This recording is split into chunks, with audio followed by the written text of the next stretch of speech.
খেলা চলছে বিশ্বজুড়ে। ফুটবল ক্রিকেট ছাড়াও খেলা রয়েছে এক দীর্ঘ ফর্দ। শুধু ফলাফল নয়, গত আজ এবং আগামীর খেলাকে প্রেস বক্স থেকে আমরা দেখতে চাই ভিন্ন চোখে। সেই দেখাটাই দেখতে পাবেন এখন মাঠে। সঙ্গে আছি আমি, নোমান আব্দুল্লাহ।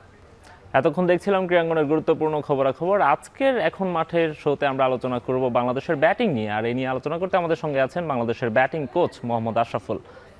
বলছিলাম বাংলাদেশের ব্যাটিং নিয়ে আলোচনা করবো, আর এই বিষয়ে কথা বলতে আমাদের সঙ্গে আছেন বাংলাদেশের ব্যাটিং কোচ মোহাম্মদ আশরাফুল। আসলে আপনাকে স্বাগত জানাচ্ছি আমাদের স্টুডিওতে।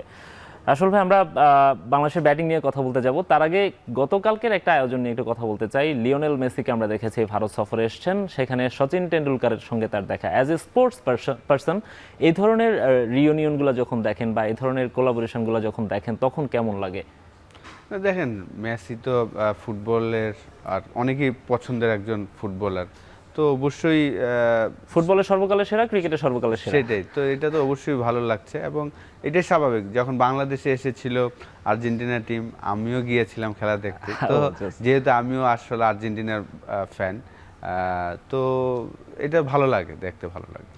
এই ধরনের সেলিব্রিটি, এই ধরনের স্টার বাংলাদেশ থেকে কখন হবে? আপনারা কখন তৈরি করবেন? আপনারা এখন তৈরি করার কাজটা শুরু করেছেন, আমরা আস্তে আস্তে সেদিকে যেতে যাচ্ছি। বাংলাদেশে এই মানের স্টাররা কখন তৈরি হবে? এটা তো আসলে ফুটবলটা তো আসলে সবচেয়ে বেশি জনপ্রিয় একটা স্পোর্টস। ক্রিকেটটা আসলে হয়তো আমরা খুব অল্প সংখ্যক দেশ খেলে, তার মধ্যে সচিন টেন্ডুলকার তো আসলে সবাই চেনে। সাকিব আল হাসান কিন্তু আমাদের দেশের হয়ে প্রায় 12-13 বছর নাম্বার 1 অলরাউন্ডার ছিল সবগুলা ফরম্যাটেই। কিন্তু আসলে ফুটবলটা তো বেশি জনপ্রিয়। আপনি যদি দেখেন যে বাংলাদেশে আমরা এখন এক নাম্বার স্পোর্টস যদি ক্রিকেট বলি, তারপরেও আমি মনে করি যে ঢাকার বাইরে যদি আপনি ফুটবল খেলা, রিসেন্টলি তো ফুটবল খুবই জনপ্রিয়তা পেয়েছে হামজা ওরা আসার কারণে। আগে ছিল, আমরা যখন ছোটোবেলা ছিলাম 96, 97, 95-এর কথা বলছি, যে তখন মোহামেডান আবুয়ানির খেলা হলে পুরো স্টেডিয়াম ভর্তি মানুষ থাকতো। তো মাঝখানে সেই জলুসটা বন্ধ হয়ে গিয়েছিল, এখন আবার এসেছে। তো ফুটবলটা তো আসলে ডিফারেন্ট গেম। এটা আমি বলবো যে সবাই খেলতে পছন্দ করে, অল্প সময়ের খেলা, সবাই এনজয় করে। আমরা ক্রিকেটাররাও কিন্তু আর কি ওয়ান মাপে ফুটবল খেলে থাকি। তো ওই ধরনের স্টার যদি বাংলাদেশ থেকে আসতে হয়, আসলে এটা একমাত্র আল্লাহই বলতে পারবে যে আসলে ওই। কিন্তু আপনারা স্টার মেকিং এর কাজটা শুরু করেছেন। আসলে আপনারা এখন আপনি কোচিং করাচ্ছেন, এখন এক সময় ক্রিকেট খেলেছেন, ক্যাপ্টেন্সি করেছেন, এখন কাজটা করছেন হচ্ছে ক্রিকেটার তৈরি করার। ন্যাশনাল টিমের সঙ্গে আপনি কোচিং করাচ্ছেন। একটু আপনার এক্সপেরিয়েন্সটা শুনতে চাই। যারা আসছে তাদেরকে আপনারা কিভাবে পাচ্ছেন? এদের মধ্যে কেমন সম্ভাবনা দেখেন গ্লোবাল স্টার হওয়ার মতো? না দেখেন, যেহেতু আমি কোচিংটা কি মনে করি যে আমি কিভাবে প্লেয়ার হয়েছি। আমি যে সেই মাদার টেক থেকে ধানমন্ডি হেঁটে গিয়েছি, ধানমন্ডি থেকে বঙ্গবন্ধু স্টেডিয়ামে হেঁটে এসেছি ওয়াইদ স্যারের সাথে। আমার কোচ ওয়াহিদুল গনি স্যার ছিলেন, তো স্যারকে আমরা ফলো করতাম, যে স্যার আমাদের যেইভাবে বলতেন আমরা ওইটা শোনার চেষ্টা করতাম, করার চেষ্টা করতাম। তো এখন আপগ্রেড হয়ে গেছে। আমাদের সময় এক ধরনের ক্রিকেট ছিল, এখন কিন্তু আপগ্রেড হয়ে গিয়েছে। যেহেতু সবগুলা ফরম্যাট, আমাদের সময় শুধু টেস্ট এবং ওয়ানডে ক্রিকেট ছিল, এখন কিন্তু 2006-07 থেকে টি-20 ক্রিকেটটা এসেছেন। রিসেন্টলি লাস্ট 3-4 বছর টি-10 ক্রিকেট এসেছেন। তো এখন ক্রিকেটটা আসলে আর ফ্র্যাঞ্চাইজি বেস হয়ে গিয়েছে। আগে কিন্তু শুধু আমরা টেস্ট খেলার জন্য কিন্তু বসে থাকতাম, বা ওয়ানডে খেলা দেখার জন্য, ইন্টারন্যাশনাল ম্যাচ দেখার জন্য। এখন কিন্তু সবাই ফ্র্যাঞ্চাইজি খেলাগুলো নিয়ে বেশি আগ্রহ থাকে, যে বিশেষ করে লাস্ট 17 বছর ধরে আইপিএল হওয়াতে, আইপিএলের কারণে প্রত্যেকটা দেশে ইন্ডিভিজুয়াল ফ্র্যাঞ্চাইজি টুর্নামেন্ট হচ্ছে। তো প্লেয়ার তৈরি কি আমি যেহেতু শুরু করেছি, আমার সেকেন্ড কেরিয়ারটা আমি চিন্তা করছিলাম যে আমি কোচিং লাইনে আসবো খেলা ছাড়ার পরে। তো সেই কারণেই আসলে লেভেল 3 করেছিলাম 3 বছর আগে। সেটা আসলে বুলবুল ভাইয়ের কারণেই হয়েছিল। আবুধাবিতে হয়েছিল, আফগানিস্তান ক্রিকেট বোর্ডের অ্যারেঞ্জমেন্ট ছিল। তো এখন যেটা আমি চেষ্টা করছি, আমাকে রিসেন্টলি জাস্ট একটা সিরিজ হলো যে আমি ন্যাশনাল টিমের সাথে জয়েন করেছি। আমি মনে করি যে আমাদের এই টিমে, বিশেষ করে টি-20 টিমটাতে যদি দেখি, যে অনেকগুলা প্লেয়ার আছে যে গ্লোবালের সুপারস্টার হওয়ার মতন। পারভেজ ইমন, তানজিম তামিম, তানজিম সাকিব, এই আর কি আমি সবাই আছেন। আমি এই তিনটা নাম এই কারণে বললাম যে তারা রিসেন্টলি খুবই ভালো করছেন এবং তাদের পোটেনশিয়াল আছে যে আসলে গ্লোবাল সুপারস্টার হওয়ার মতো। রাইট, আসল ভাই আপনার এক্সপেরিয়েন্স এবং হচ্ছে এই প্লেয়ারদের নিয়ে আমি আরও আপনার সঙ্গে আরও আলাপ করবো, তার আগে ছোট্ট একটা বিরতি নিব। দেখছেন এখন মাঠে। দর্শক, আমরা কথা বলছিলাম বাংলাদেশের ব্যাটিং নিয়ে। আসল ভাই, আমরা আয়ারল্যান্ড সিরিজ এবং আপনার কোচিং নিয়ে কথা বলবো, তার আগে এখন রিসেন্টলি আপনারা যে ঐচ্ছিক ক্যাম্পটা করালেন বাংলাদেশের কয়েকজন ব্যাটারকে নিয়ে, সার্টেন কয়েকজন ব্যাটারকে নিয়ে, ওখানে আপনারা বেসিক্যালি কোন কোন জিনিসগুলো তাদেরকে শেখাতে চেয়েছেন? হ্যাঁ, এই প্রথম আমি বলবো যে আসলে হেড কোচ ফিল সিমন্স একটা চমৎকার প্র্যাকটিস সেশন করিয়েছেন। যদিও আমরা পাকিস্তান সিরিজে যাওয়ার আগে আমাদের টিমটা প্রায় 1 মাসের মতন একটা ট্রেনিং করে গিয়েছিল, তারপর আমরা পাকিস্তানে যে 2টা টেস্ট ম্যাচ উইন করেছিলাম। খুব চমৎকার প্রিপারেশন ছিল। তো এই প্রিপারেশনটা, এই 7 দিনের যে প্রিপারেশনটা ছিল ব্যাটসম্যানদের, আসলে দেখেন আমরা যারা ছোট বলেন বড় বলেন, আমরা 2 ধরনের ট্রেনিং করে থাকি। আচ্ছা, হয় ডিফেন্স, আদারওয়াইজ জাস্ট বড় শট। মাঝখানে যে আমাদের নিচে খেলে গ্যাপে খেলে যে জাস্ট ক্রিকেটিং শট, সিঙ্গেলস বলেন, গ্যাপের শট, 4 মারা, ওই জিনিসগুলো আমরা খুব কম প্র্যাকটিস করে থাকি। আচ্ছা। তো ফিল সিমন্স এই 7 দিন আসলে ইন্ডিভিজুয়াল প্লেয়ার নিয়ে, যেমন তানজিম তামিম এবং সাইফ এবং পারভেজ ইমন, এই 3 জন যেহেতু টপ অর্ডার ব্যাটসম্যান, তাদেরকে আসলে ম্যাক্সিমাম ট্রাই করানো হয়েছে যে আসলে আউটসাইড দ্য অফ স্টাম্প বলাররা কিন্তু বল করবে আপনার 4 নাম্বার 5 নাম্বার স্টাম্পে নতুন বলে। তো ওই বলগুলাই কিভাবে আপনার পয়েন্ট কাভার মিড অফ এই জায়গাগুলো দিয়ে নিচে নিচে মারা যায়। যদি আপনি যখন পারফেকশন হয়ে যাবে যে না আমি গুড লেন্থ বলটাকে আমি নিচে মারতে পারবো, ওই বলটাইকে আমি আবার ওভার দ্য টপও মারতে পারবো। তো এই জিনিসগুলো নিয়ে আসলে প্রত্যেকটা প্লেয়ার প্রায় 1.5 ঘন্টা করে এক একটা পেয়ারকে আমরা সময় দিয়েছি। আপনারা 1.5 ঘন্টা করে সময় দিয়েছেন পার পেয়ারকে আমরা 1.5 ঘন্টা। আমরা কিন্তু শুরু করতাম আর কি দেখা যেত যে একটা শুরু করতাম, শেষ করতাম প্রায় 7টা 7:30টার সময়।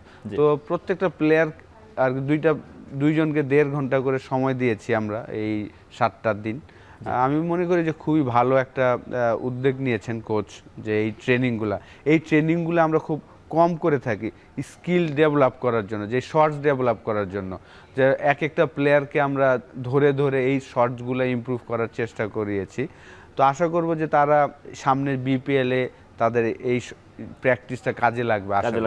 আমরা ইন্ডিভিজুয়াল কিছু প্লেয়ারের কথা বলতে পারি আসলে, বিশেষ করে সোহান, জাকির, এই প্লেয়ারদের আপনি এখন যেটা বলছেন যে ফিফথ স্ট্যাম্পে বলগুলো খেলার মধ্যে আমার মনে হয় তাদের দুর্বলতাটা আমরা সবসময় বেশি দেখি। তারা সবসময় একটা পাশে খেলতে চান, লেগ সাইডে খেলতে চান বেশি। এই টাইপের শটগুলো আপনি কাভার ড্রাইভের কথা বলছেন বা করার কথা বলছেন, ফিফথ স্ট্যাম্পের বলগুলো খেলার ক্ষেত্রে ওদের দুর্বলতাটাই বেশি থাকে। ওদেরকে নিয়ে কি আলাদা কোনো কাজ হয়েছে কিনা, নাকি এই ট্রেনিং এর মধ্যে ওনারাও ছিলেন? না, ওরাও ছিল। জাকির, শামীম পাটোয়ারি এবং নুরুল হাসান সোহান, প্রায় 8 জন ক্রিকেটার ছিলেন। এই 8 জন ক্রিকেটার প্রত্যেকটা প্লেয়ারকে নিয়ে আমরা ইন্ডিভিজুয়াল প্র্যাকটিস করানো হয়েছে। এবং দেখেন প্রত্যেকটা প্লেয়ারই যখন বাংলাদেশ টিমে আসে তারা কিন্তু পারফরমেন্স করে আসে। লাইক জাকির আলী অনেক, সে কিন্তু যখন এসেছেন বাংলাদেশ টিমে তার আগে কিন্তু 3 বছর প্রচুর রান করেছেন সব জায়গায়, first class cricket, BPL, Dhaka premier league, সব জায়গায় কিন্তু সে রান করে তারপর বাংলাদেশ টিমে এসেছেন এবং সে বাংলাদেশ টিমেও কিন্তু পারফর্ম করেছেন 3টা ফরম্যাটে শুরুর দিকে। রিসেন্টলি একটু খারাপ সময় যাচ্ছে। এটা আমার মনে হয় ভাই, ওই যে ইন্টারন্যাশনাল স্টেজে যখন ক্রিকেটাররা আসে অন্যরা সবাই তো রিড করে আসে, রাইট, তাই না? অ্যানালাইসিস করেই আসে। তো সবাই তো আসলে ইমপ্রুভ করে, শুধু আমরা ইমপ্রুভ করছি না, প্রত্যেকটা টিমই ডেভেলপ করছে। তো এই জায়গায় আপনাকে যত তাড়াতাড়ি আপনার দুর্বলতাগুলোকে আপনি অ্যাডজাস্ট করবেন এবং আপনার স্ট্রং পয়েন্টে আপনি ওয়েট করবেন, তখনই আপনি সাকসেসফুল হবেন। তো জাকিরের আমি আশা করি যে একটু খারাপ সময় গিয়েছিল, কিন্তু লাস্ট আর কি আয়ারল্যান্ড সিরিজে আমি বলবো যে যেহেতু আমি আয়ারল্যান্ড সিরিজেই ঢুকেছি বাংলাদেশ টিমে, যেহেতু সে 2টা টেস্ট ম্যাচে খেলেনি, ওই 2টা টেস্ট ম্যাচে কিন্তু সে চমৎকার প্র্যাকটিস করেছেন। একটা ম্যাচ খেলার সুযোগ পেয়েছিলেন টি-20-তে। হ্যাঁ, টি-20-তে একটা ম্যাচ আসলে এনাফ না, আমি মনে করি যে আরেকটু যদি খেলতে পারতো। তো তার জন্য বড় মঞ্চ আমি মনে করি যে বিপিএলটাতে সে অপরচুনিটি পাবে সবগুলা ম্যাচ খেলার এবং সে রাইট ট্র্যাকই চলে আসবে, এটা আমার বিশ্বাস। রাইট। আসল ভাই, আমরা এই বছরটায় বাংলাদেশ দল টি-20তে কেমন কাটালো সেটি একটু দেখতে চাইবো। বাংলাদেশ দল আপনি আসার পর কেমন করছে ব্যাটিংয়ে সেটাও একটু দেখতে চাইবো। একই সঙ্গে বাংলাদেশের এই বিশ্বকাপ সামনে আছে, বিপিএল আছে, এই সব কিছু নিয়েই আপনার সঙ্গে আমরা আলাপ করব। তার আগে ছোট্ট একটা বিরতি নিব। অবশ্যই। এখন মাঠে নিচ্ছে একটা বিরতি, ফিরছি একটু পরেই।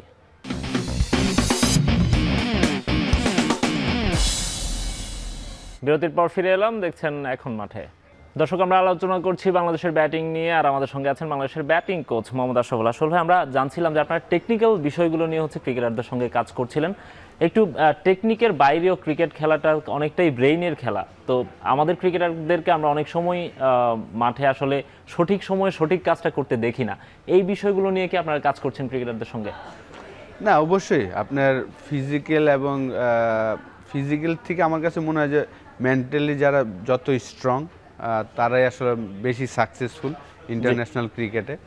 আপনি যদি দেখেন যে সাকিব আল হাসান পুরা কেরিয়ারটা, হ্যাঁ সে প্রচুর ট্রেনিং করে, আমরা হয়তো দেখি না, কিন্তু তার ট্রেনিংয়ের থেকে কিন্তু আমরা যখন ছিলাম দেখেছি যে সে মেন্টালি অনেক স্ট্রং ছিল, যে খেলাটা নিয়ে ভাবাটা, ভিজুয়ালাইজেশন করাটা, যে আমি কার বল খেলবো, কার এগেনস্টে খেলছি, কোন মাঠে খেলছি, এই যে অ্যানালাইসিসগুলো আপনার ব্রেনকে যদি আপনি আগে থেকে দেন এবং খেলা দেখেন, আপনি যদি প্র্যাকটিস অত নাও করেন, আপনি যদি খেলা দেখেন বা আপনি যদি খেলা নিয়ে ভাবেন, আপনার কিন্তু সাকসেসফুল হওয়ার রেটটা বেশি থাকবে। আচ্ছা। তো ওইসব বিষয় নিয়ে তো অবশ্যই আমরা আলাপ করছি প্লেয়ারদের সাথে। এখনকার ক্রিকেটাররা প্রচুর ট্যালেন্টেড, যেহেতু আসলে তাদের জন্য কঠিনও, এটা আমাদের মানতে হবে যে একই মাসে আপনার 3টা ফরম্যাটের খেলা, টেস্ট ক্রিকেট থেকে আপনার চলে যেতে হয়, দেখা যায় যে টি-20 থেকে পরে আবার ওয়ানডে, এই যে ফরম্যাটগুলো চেঞ্জ করার জন্য আপনাকে মেন্টালি অনেক স্ট্রং হইতে হবে। সেই কারণে অবশ্যই প্লেয়াররা এইগুলো নিয়ে ভাবছেন, যত তাড়াতাড়ি তারা ডেভেলপ করতে পারবেন ততই তাদের জন্য ভালো। এই বিষয় নিয়ে আমরা কাজ করছি। রাইট। একই সঙ্গে একটু আপনার এক্সপিরিয়েন্সটা জানতে চাইবো। আয়ারল্যান্ড সিরিজের আগে আপনি দলের সঙ্গে যোগ দিয়েছিলেন। এই সময়টাতে আপনি বাংলাদেশের পরিবেশটা কেমন দেখেছেন? ড্রেসিং রুম পরিবেশ, বাংলাদেশের কোচিং কালচার, ক্রিকেটারদের মেন্টালিটি, আমাদেরকে একটু আপনার এক্সপিরিয়েন্সটা শেয়ার করবেন। দেখেন, যেহেতু আমি এই টিমে 12 বছর খেলেছি এবং 2 বছর নেতৃত্ব দিয়েছি সবগুলো ফরম্যাটে, বাইরের থেকে হয়তো অনেকে অনেক কথা বলে, কিন্তু সব সময় আমি মনে করি যে আমাদের সময় যেই কালচারটা ছিল, বাংলাদেশ টিমের ড্রেসিং রুমটা এখনও সেমই আছে। হয়তোবা রেজাল্ট খারাপ হলে আমরা এই বিষয়গুলো নিয়ে কথা বলি যে আসলে আমাদের ড্রেসিং রুমের কালচার হয়তোবা ভালো না, এটা টোটালি বাইরের থেকে এই জিনিসগুলো মানুষ বলে থাকে। যেহেতু আমি খেলেছি এবং আমি এই সিরিজে ছিলাম, আমার কাছে মনে হয় যে আমাদের সময় যা ছিল এখনো তাই আছে। এখনো কি তাই থাকার কথা? সময়ের সঙ্গে সঙ্গে তো একটু উন্নত হওয়ার কথা বা একটু না, change হওয়ার তাই কথা। কেন বলছি, কারণ আমাদের সময় কিন্তু উন্নতই ছিলাম আমরা, এমন না যে আমরা খারাপ ছিলাম। আমাদের সময় দেখেন, আমরা যখন ঢুকেছিলাম হয়তোবা আমরা এক্সপিরিয়েন্স ছিল না, এখন প্লেয়াররা অনেক এক্সপিরিয়েন্স, কিন্তু ড্রেসিং রুম কিন্তু একই থাকা উচিত, আর কি কালচার কিন্তু একই থাকা উচিত আমাদের। কারণ আমাদের ওইখানেও কিন্তু এমন না যে আমরা বাজে টিম ছিলাম। আমাদের সময় আমরা যদিও 47 ম্যাচ জিততে পারিনি 99 ওয়ার্ল্ড কাপের পরে, তারপরে থেকে 2004 থেকে কিন্তু আমরা এভরি সিরিজে একটা বড় টিমকে হারিয়েছি। আমার কাছে মনে হয় যে কালচার একই থাকা উচিত, অবশ্যই ডেভেলপ হবে, ভালো জিনিসগুলা বেশি হবে, সেই জিনিসগুলাই আমার কাছে সেমই লেগেছে। আর খারাপ কিছু আমার কাছে লাগেনি, মানুষ যেটা বাইরের থেকে যেটা আমরা বলে থাকি। এখন প্লেয়ারদের জন্য কিন্তু কঠিন, লাইফটা কিন্তু অনেক কঠিন। আমাদের সময় রাত 8টা এবং রাত 10টা নিউজের জন্য আমরা ওয়েট করতাম, সকালবেলা নিউজ পেপারের জন্য ওয়েট করতাম। কিন্তু লাস্ট 15 বছর যদি দেখি, 13 বছর যদি দেখি, যে এখন সোশ্যাল মিডিয়া আসাতে কিন্তু এভরি সেকেন্ড আমরা কি করছি এটা সবাই জেনে যাচ্ছি। তো এইটা কিন্তু কঠিন একটা প্লেয়ারের জন্য, প্রাইভেসি। আমরা দেখেন এই যে 7 দিন যে ট্রেনিংটা করলাম, স্কিল ট্রেনিং, এখানে কিন্তু প্লেয়ারদের 1.5 ঘন্টা ট্রেনিং হয়েছে। 1.5 ঘন্টার মধ্যে দেখবেন যে শুরুর দিকে ফার্স্ট রাউন্ড প্লেয়ারদের অত কমফোর্টেবল তারা ফিল করেনি, যেহেতু তারা অ্যাডজাস্ট করতে চাচ্ছেন। তারপরে কিন্তু আস্তে আস্তে কিন্তু তারা ইমপ্রুভ করেছেন। তো আমাদের এখন কন্টেনাররা কি করে, যে ওই যে প্রথম রাউন্ডটা যে খারাপ হয়েছে ওইটা নিয়ে কিন্তু নিউজ হচ্ছে যে সে ইমপ্রুভ করতে পারছে না। তো এই জিনিসগুলো কিন্তু কঠিন, এক একটা প্লেয়ারের জন্য কঠিন। তারপরেও তারা চেষ্টা করছেন ভালো। আমার এক্সপিরিয়েন্সটা আমি বলবো যে খুবই এনজয় করেছি, কারণ কোচিং স্টাফ বলেন, প্লেয়ার বলেন, যেহেতু মুশফিকের ডেবু আমার সামনেই হয়েছিল লর্ডসে, তার 99 টেস্ট এবং 100তম টেস্টে ছিলাম আমি, প্রথম বাংলাদেশি ক্রিকেটার খেললেন এবং 100 করেছেন 100তম টেস্টে। মমিনুলের টেস্ট ক্যাপটা আমি পরিয়েছিলাম গলে। তো ওভারঅল এবং যারা আছেন সবার সাথে ডোমেস্টিক ক্রিকেটে খেলেছি, ওভারঅল আমি বলবো যে আমার এই সময়টা খুবই এনজয় করেছি। রাইট, আসল ভাই প্রথম সিরিজটাও আপনি এনজয় করেছেন, বাংলাদেশ দল বেশ ভালোভাবেই জিতেছে টেস্ট এবং টি-20 সিরিজে। এরপরে আপনার মিশনটা হচ্ছে ওয়ার্ল্ড কাপ। তো সেই ওয়ার্ল্ড কাপের প্রিপারেশন আপনারা এর মধ্যে এই ছোট ছোট ক্যাম্পের মাধ্যমে নিশ্চয়ই শুরু করে দিয়েছেন। এর মাঝখানে একটা বিপিএলও আছে, আপনাদের নজর নিশ্চয়ই সেখানেও থাকবে, সেখান থেকে যদি এক্সট্রাঅর্ডিনারি কাউকে পিক করা যায়। তারপরেও আপনাদের যে টিমটা আছে এখন, এই টিমটা নিয়েই তো আপনারা ধারণা করা যায় যে ওয়ার্ল্ড কাপে যাচ্ছেন। এই টিমটা নিয়ে আপনি ওয়ার্ল্ড কাপে কেমন সম্ভাবনা দেখেন? দেখেন, প্রত্যেক আইসিসি ইভেন্টে যাওয়ার আগেই কিন্তু আমাদের হোম সিরিজ বলেন, অ্যাওয়ে সিরিজ বলেন, আমরা ভালো করি। এবারও যদি দেখি যে 2025 সালটা কিন্তু আমাদের টি-20 সিরিজ যদি দেখি যে আমরা 5টা সিরিজ উইন করেছি, তো 50%-এর বেশি ম্যাচ জিতেছি। তো সেই জায়গায় আমাদের গ্রুপটা একটু স্ট্রং গ্রুপ, ওয়েস্ট ইন্ডিজ এবং ইংল্যান্ড আছে, তার সাথে নেপাল এবং ইটালি। নেপাল এই ফরম্যাটে কিন্তু ভালো ক্রিকেট খেলে থাকেন, আমরা দেখছি লাস্ট 2-3 বছর ধরে তারা ভালো করছেন। তো আমাদের সেকেন্ড রাউন্ডে যেতে হলে ডেফিনেটলি এই 3টা টিম আর 4টা টিমের মধ্যে 2 নাম্বার টিম হয়ে যেতে হবে। তো সেই লক্ষ্য তো আমাদের সবারই আছে। আমি বিশ্বাস করি যে আমরা যদি আমাদের বেস্ট ক্রিকেটটা খেলতে পারি অবশ্যই সম্ভব। আমাদের ব্যাটারদের ওই অ্যাবিলিটিটা আছে কিনা? অবশ্যই আছে। আমি মনে করি যে দেখেন 2025 সালটা যদি দেখেন যে আমাদের টপ 4 ব্যাটসম্যান, বিশেষ করে লিটন, সাইফ হাসান, তানজিম তামিম এবং পারভেজ ইমন, তারা কিন্তু এভরি সেকেন্ড বা থার্ড ম্যাচে কিন্তু একটা 50 করছেন, বড় 50 করছেন। এটা কিন্তু একটা পজিটিভ দিক। এই জিনিসটাই যদি এভরি থার্ড ইনিংস না হয়ে যদি সেকেন্ড ইনিংস হয়, তাহলেই কিন্তু আমরা মনে করি যে আমাদের পারফরমেন্স ধারাবাহিকভাবে হবে এবং আমাদের ওই অ্যাবিলিটিটা আছে। আমাদের বলাররাও খুব ভালো করছেন। যদিও ট্রু উইকেটে আমরা এই আয়ারল্যান্ডের সাথে কিন্তু ক্রিকেট বোর্ড একটা ভালো জিনিস করেছে যে ভালো উইকেট দিয়েছেন, যেটা ওয়ার্ল্ড কাপের জন্য একটা ভালো প্রিপারেশন আমি মনে করি। বিপিএলটা খুব ইম্পর্টেন্ট হবে, যে ওয়ার্ল্ড কাপে ভালো করার পিছনে বড় একটা অবদান থাকবে বিপিএলের, যদি তারা ভালো উইকেট দেয়। যেহেতু শুরুটাই করছে আসলে সিলেট থেকে চিটাগাং, ওই জায়গাগুলো কিন্তু ভালো উইকেট হয়। তো আমি আশা করব যে প্রত্যেকটা টিম 10 থেকে যারা আর কি টপ 4-এ যেতে পারবে না, তারা 10টা ম্যাচ খেলতে পারবে। যারা টপ 4-এ যাবে 11টা ম্যাচ, যারা সেমিফাইনাল ফাইনাল খেলবে তারা 12-13টা ম্যাচ খেলবে।